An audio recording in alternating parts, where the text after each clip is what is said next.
ఢిల్లీ మద్యం కేసులో కవితను ఈడీ అధికారులు అరెస్ట్ చేసి విచారణ చేస్తున్న నేపథ్యంలో కవిత ఇద్దరు పిఏలు రాజేష్, రోహిత్లను కూడా విచారణకు రావాల్సిందిగా ఈడీ నోటీసులు ఇచ్చిన నేపథ్యంలో వారు కూడా విచారణకు హాజరయ్యారని, హాజరైన వారి దగ్గర నుంచి ఈడీ అధికారులు మొబైల్లు స్వాధీనం చేసుకున్నారు అంటూ ఒక వార్త ఇప్పుడు సోషల్ మీడియాలో చక్కర్లు కొడుతుంది. దాంతోపాటుగా ఆ ఇద్దరు పిఏలలో ఒకరు ఈడీ విచారణలో అప్రూవర్గా మారారని, కేసీఆర్ కుటుంబానికి భారీ షాక్ ఇచ్చారు అంటూ కూడా ఒక వార్త ఇప్పుడు సోషల్ మీడియాలో చక్కర్లు కొడుతున్న నేపథ్యంలో ఈ అంశానికి సంబంధించి మనతో మాట్లాడేందుకు టీడీపీ అధికార ప్రతినిధి సూర్యదేవర్ లత గారు మనతో ఉన్నారు. లత గారితో మాట్లాడు. లత గారు నమస్తే అండి. నమస్తే. లత గారు, ఈడీ విచారణలో ఉన్నారు ప్రస్తుతం కవిత గారు. అయితే కవిత ఇద్దరు పిఎల్ను కూడా ఈడీ విచారణకు రావాలని ఈడీ అధికారులు ఆదేశాలు జారీ చేసిన నేపథ్యంలో వారు విచారణకు హాజరయ్యారు. వాళ్ళిద్దరి ఫోన్లు కూడా ఈడీ అధికారులు స్వాధీనం చేసుకున్నారు. అయితే ఈడీ విచారణలో కవిత పిఏలలో ఒకరు అప్రూవర్గా మారారు, కేసీఆర్ కుటుంబానికి భారీ షాక్ ఇచ్చారు అంటూ కూడా ఒక వార్త ఇప్పుడు సోషల్ మీడియాలో చక్కర్లు కొడుతున్న నేపథ్యంలో ఏంటి నిజంగా కవిత పిఏలలో ఒకరు అప్రూవర్గా మారారా? కేసీఆర్ కుటుంబానికి జలక్కి ఇవ్వబోతున్నారా వాళ్ళంటే ఏం చెప్తారు? తన కేసులో ఇరుక్కున్న తర్వాత నుంచి మాటలు రావట్లేదంట. అక్కడ ఆవిడ మాట్లాడాల్సిన మాటలు రావట్లేదు.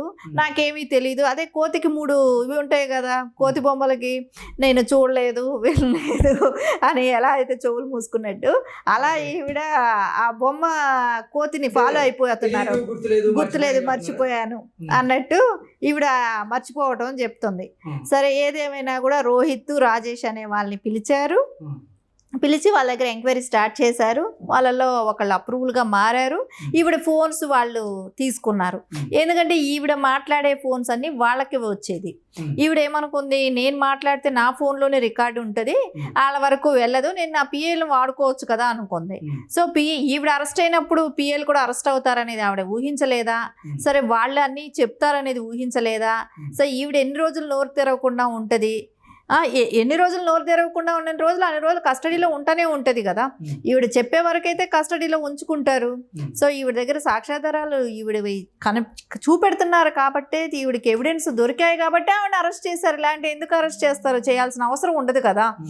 ఈవిడ ఖచ్చితంగా కూడా ఈవిడ దీనిలో ఇన్వాల్వ్ అయింది అనేదానికి మనకు ప్రూఫ్లతో సహా అందరికీ, తెలంగాణ ప్రజలకు అందరికీ తేటతెల్లం అయిపోయింది. ఈవిడ చాలా ఊహించింది. ఎందుకంటే తెలంగాణ జాగృతిలో నెత్తిన బతుకమ్మ పెట్టుకొని నేను మహిళలందరూ నాతోనే ఉంటారు అనుకుని ఎక్స్పెక్ట్ చేసింది. కానీ ఈవిడ చేసిన లిక్కరు దీని మూలాన ఈరోజు అలాంటి అవకాశం లేకుండా పోయింది. ఏదో వెళ్ళి ఒక మహిళ వెళ్ళి లిక్కర్ స్కామ్లో ఇరుక్కోవటం అనేది, అది కూడా ఒక TV5 ఇంటర్వ్యూలో విన్నాము. ప్రేమ గారు ఇంటర్వ్యూ చేస్తుంటే, మీరు సీఎం అయితే మీరు ఏం చేద్దాం అనుకుంటున్నారు ఈ రాష్ట్రానికి అని అంటే, నేను లిక్కరే లేకుండా చేస్తాను అని సమాధానం చెప్పిన కవిత, అదే లిక్కర్ స్కామ్లో ఈవిడ ఉన్నారని అంటే ఎంత ఎలా ఊహించాలి? ఉన్నారు, అరెస్ట్ ఆరోపణలు ఉన్నాయి కాబట్టే కదా, ఆవిడ మీద ఎవిడెన్స్ పక్కాగా దొరికాయి కాబట్టే అరెస్ట్ అయ్యింది. సో ఈవిడ చెప్పాల్సింది ఇంతవరకు చెప్పలే. కానీ ఆవిడ సెల్ ఫోన్లో నుంచి ఆధారాలు అయితే కొన్ని సేకరించారు. ఇప్పుడు వాళ్ళ పిఏల దగ్గర నుంచి ఆదరించారు, వాళ్ళే అప్రూవల్గా మారిపోయారు. ఇవన్నీ జరుగుతున్న దీనిలో అది కూడా కాకుండా ఆవిడ అక్కడ ఉంటూ రోజుకొకటి, నాకు బీపీ పెరిగిపోతుంది, ఫుడ్ గురించే కానివ్వండి, మా అమ్మని చూడాలి, నా కొడుకుని చూడాలి, మా కజిన్స్ని చూడాలి, నిషేధిత భూముల నుంచి కవిత గారి వాళ్ళ చుట్టాలందరూ బ్యాక్ వచ్చేస్తున్నారంట, రిలేషన్స్ అంతా.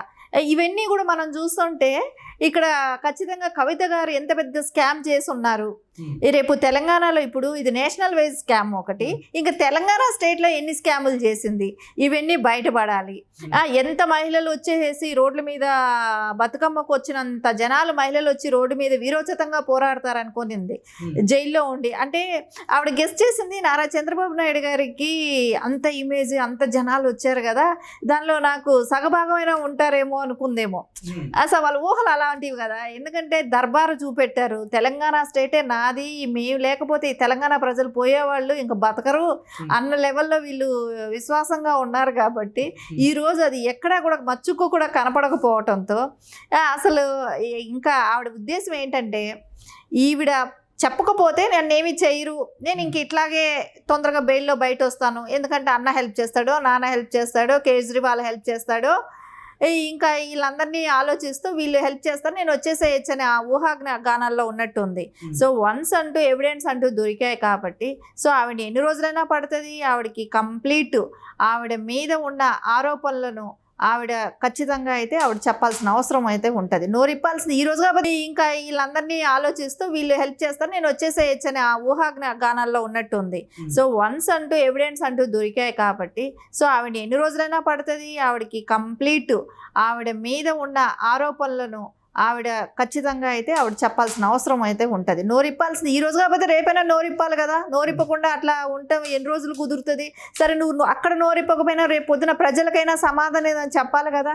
నువ్వు ఆ స్కామ్లో ఇరుక్కున్న బట్టే నువ్వు నీ దగ్గర ఎవిడెన్స్ దొరికాయి కాబట్టే వాళ్ళు అరెస్ట్ చేశారు. సో అవి ఖచ్చితంగా వాళ్ళు వచ్చి చెప్పాల్సిన అవసరం అయితే ఉంటుంది. ఇంకొక విషయం కూడా జరిగింది ఏంటంటే తనని ఈడీ అడిగే క్వశ్చన్ల మూలన ఉక్కిరి అయిపోతూ తను ఏం చెప్పాలి, ఎవరి మీద చెప్పాలి, ఏం చెప్పాలని కొంచెం ఒంట్లో బాగాలేనట్టే కానివ్వండి, బీపీ పెరిగిపోయినట్టే కానివ్వండి, ఇట్లా పలు రకాల ఏదో ఒకటి చేస్తూ కొంచెం గ్యాప్ తీసుకొని తర్వాత నెక్స్ట్ డే వాళ్ళు కలవటానికి అన్నలు బావలు ఇలా వరుస పెడుతున్నారు కదా, రోజు ఇంకా ఆవిడకి అందుబాటులో ఉంటున్నారు కాబట్టి ఇప్పుడు భర్త కూడా మీరు చూసారో లేదో ఆయన ఎక్కడో వెళ్ళిపోయారు, కనపడటం లేదు, పరారీలో ఉన్నాడని చెప్తున్నారు.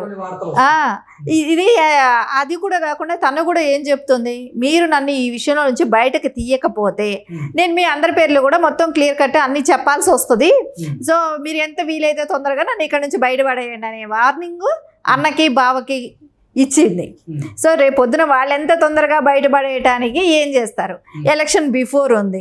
సో ఇప్పుడు మహారాష్ట్రలో పెట్టిన పార్టీ అక్కడ ఎత్తిపోతుంది, ఆంధ్రాలో అద్దె కట్టకుండా అక్కడ పోయింది, ఇప్పుడు తెలంగాణలో ఉన్న ఒక బీఆర్ఎస్ పార్టీలో ఉన్న నాయకులు వెళ్ళిపోతున్నారు.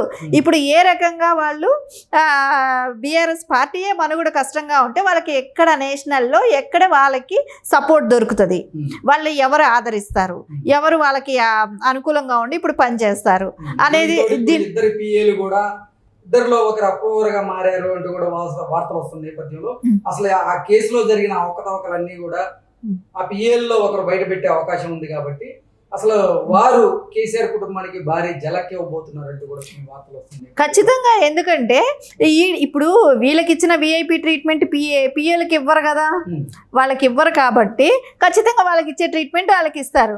వాళ్ళెందుకు వీళ్ళ కోసం వాళ్ళెందుకు నిందలేసుకొని వాళ్ళెందుకు జైల్లో మగ్గాలనే అవసరం అయితే వాళ్ళకు ఉండదు కదా.